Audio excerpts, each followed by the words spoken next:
السلام عليكم ورحمة الله وبركاته. وصفتنا لليوم مشاوي على الفحم.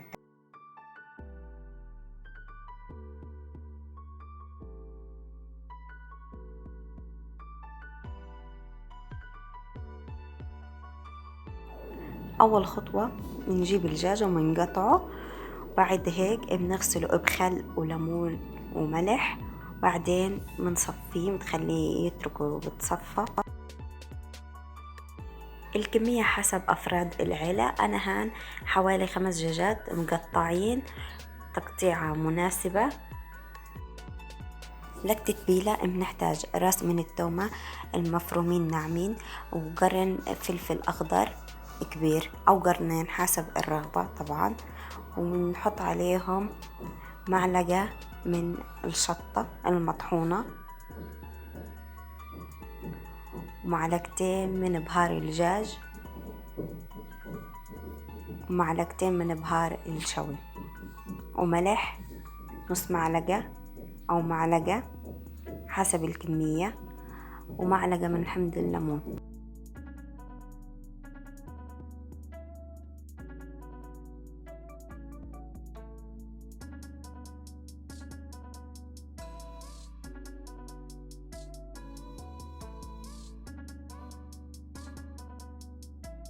بعد هيك بنترك الدجاج متبل لمدة ساعتين حتى. لتتبيلة الشيش طاووق بنجيب صدر الدجاج، بنكون مقطعينه لقطع متوسط الحجم ولا كبيرة ولا صغيرة، وبنحط عليهم نفس بهارات تتبيلة الشوي، نص معلقة من الملح، نص معلقة من حمض الليمون، معلقة من بهار الدجاج، معلقة من بهار الشوي، ومعلقة أو نص معلقة من الشطة المطحونة. وبنحتاج درسين من التومة مفرومين ناعمين، وقرن فلفل صغير من مدقوقين، وبنضيفهم على تتبيلة الشيش طاووق.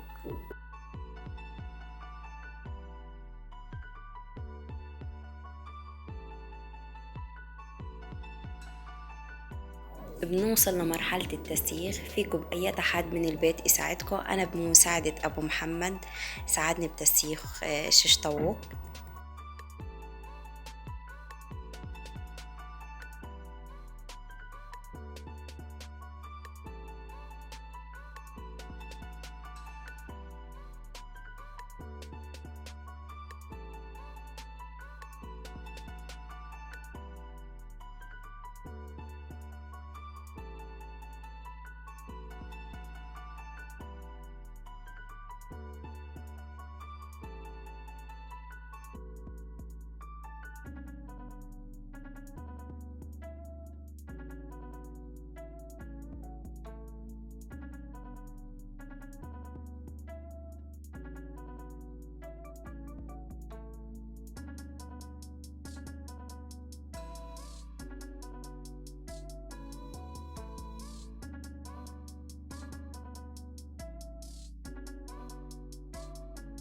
بعد ما خلصنا مرحلة التسييخ عملنا الكمية كاملة.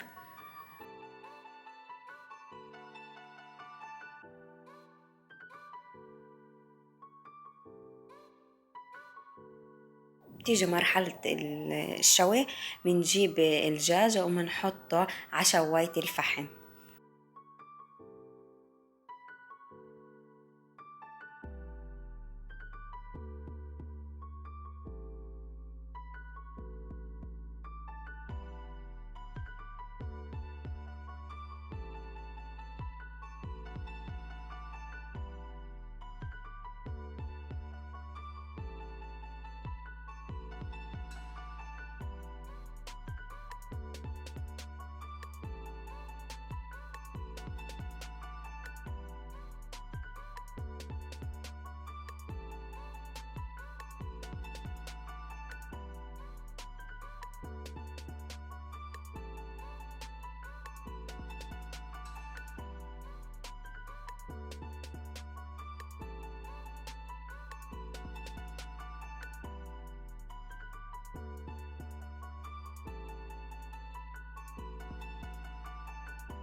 وصلنا لمرحلة التقديم، والشكل النهائي هيك بكون لشيش طاووق. بعد ما شويناه بنرصه بالجاط، وعملنا السلطات الجانبية حسب الرغبة ومتنوعة: سلطة التركية، وسلطة الذرة بالمايونيز، وسلطة الملفوف بالمايونيز حسب الرغبة.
وهيك بنكون عملنا أحلى طبق مشاوي وصحة وعافية. شكرا للمتابعة.